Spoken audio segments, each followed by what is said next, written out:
how long we've been doing this for? Probably about a year, a little over a year. We started last spring, incubating from scratch.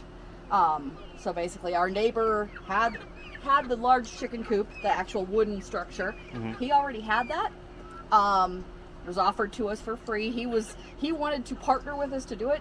He was really into the incubation piece. Okay. You know, getting eggs, you know, fertile eggs, and then, you know, putting them in the incubator for 21 days and then seeing what hatched. So a lot of our first year run was all hatchlings from that. And then, you know, got big, eventually started laying eggs in the fall. And then year 2, we've done some hatchlings, but a lot of them are pullets that we've bought from the local, you know, farm supply companies. So basically we know they're already sexed as girls. Can't have roosters here on my property. Just noisy because for the neighbors. It's a, I can't really say town ordinance because we're not really a town, but yeah, it's a local ordinance that says if your property is, you know, 0.5 acres to an acre, you can have hens, but you can't have a rooster. And yeah, one of our 2 neighbors is sensitive to that. So because of that, you know, we try and be good neighbors. Yeah. Oh yeah. And you know, basically what it is with the, like last year when we were raising them, we didn't know what gender they were. Our rule was basically, once you crow, you go. Hey, there you go. Filled our freezer with a lot of roosters. There you go. I like it. Yep. Put some meat on the table and keep it quiet at the same time. Exactly. And then this is about 30 or so girls that we're going to be moving over to the big coop today. We've been raising them probably about 4 months now, I'd say. So they are at the size where they are ready to go in with all of the large girls. And then when they're too small, the big ones will just attack them. You know, basically they'll take advantage of the weakness, and then you wouldn't end up getting them to raise. You know, this is the intermediate step. Initially, when you first have them hatched, you have them under a heat lamp and with medicated food. At this point, they're already on regular chicken food. You know, they're already outside without a heat lamp. It's just a matter of not being integrated yet. Okay. Now, one thing you want to know is when you do integrate chickens with another set, you always want to do it in numbers. The more number that you introduce, the likelier they are to survive.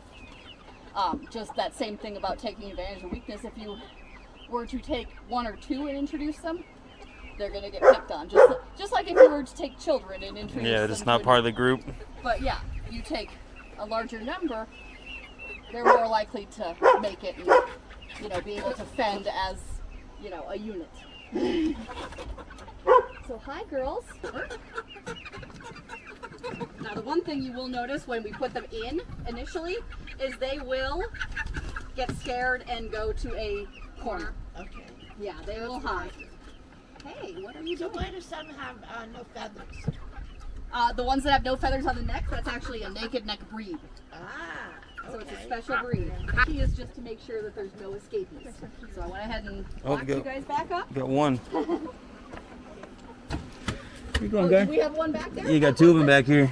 They generally stay back there because they try and figure it out and try and figure out how to get back in. Everybody's out. So that is our first batch You get to mingle with everybody else. of youngins. Aren't they cute? Hello. Nice. Now they're in the big coop. Yeah. Okay, so today I'm here to teach you a little bit about dehydrating eggs. It's one of the great ways, especially if your girls lay more than you can possibly use, to have them, keep them on hand. You can keep them, provided you put in a pack that absorbs the moisture, you can keep them up to 10 years in dry storage. 10 years? 10 years. That's a long time. Exactly. So it's really good from a prepping perspective to have. I know we've been able to sell some to our local friends that, you know, think likewise. Today I'm just going to demonstrate. Start with your regular old egg, you know, pulled out of the coop. Preferably you want to do it, you know, as fresh as can be, because the fresher you start them, obviously the longer their shelf life is going to be. So I'll go ahead and crack them into my blender. How many eggs do you usually do in a batch? Each of these pans right here that I have that go in the dehydrator, each of those can hold about a half dozen eggs. Usually I end up doing 2 pans. I purposely bought those pans to fit side by side so I can do 2 okay. pans in one tray. So you kind of Today made I'm this only little gonna do setup? 6 for this, but yeah, for this, exactly, this whole setup, basically I'll put side by side and then do them. The process of actually doing the dehydration takes about 14 hours per se. So it's an overnight process. You know, it's not something you're going to sit there and be able to crank out a bunch of them Yeah. quickly. But it is a good way. And basically, when I had a glut of eggs, I literally just had the dehydrator running 24/7. At this point, you know, in the season, the girls lay a little less during the summer, so I'm not in a glut of eggs right now. Yeah. You know, but during the spring months, you can end up with more laying than you can possibly use.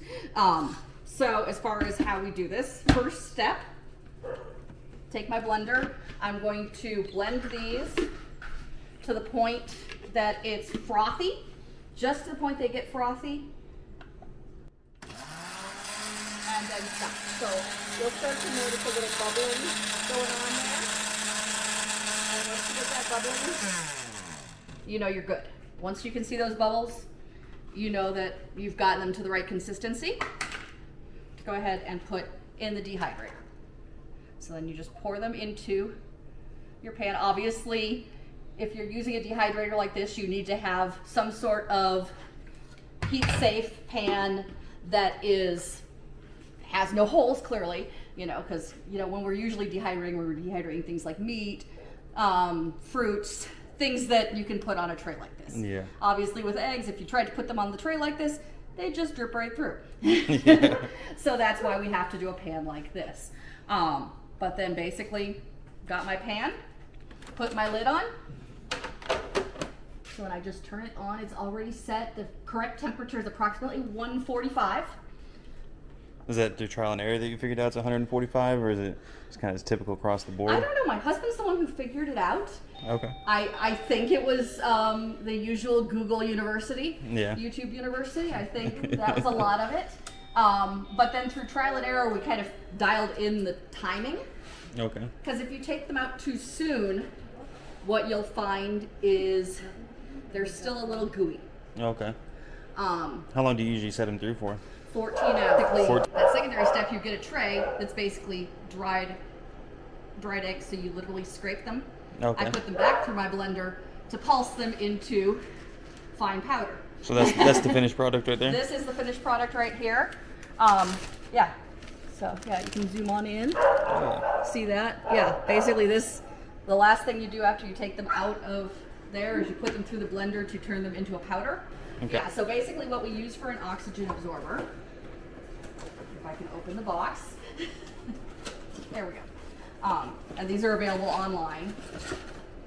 You know, we basically have the packets. Oh, it's just like the packets like you find that. in the beef jerky. Yeah, just Same like stuff. you find in other food products. Yeah, you Okay. put one packet in. Usually what I'll end up doing, I haven't done it with this set yet, is I will vacuum seal. So I'll put the packet in and then vacuum seal the whole thing. In a regular Ziploc, you wouldn't get your 10 years of storage. Vacuum seal, you do. Yeah. Really, really lock it down. Yeah.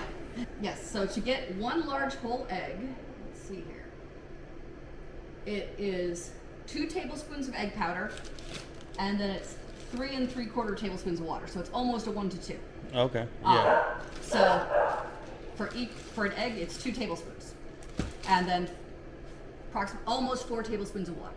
Okay. So 2 times the water to the egg mixture. That's pretty simple to remember. Yeah, and then If you're a little once off, you've I'm done sure it that- doesn't matter if you're in that position anyways. Yeah, once you've done that, you basically have your egg that you can bake with, you can scramble.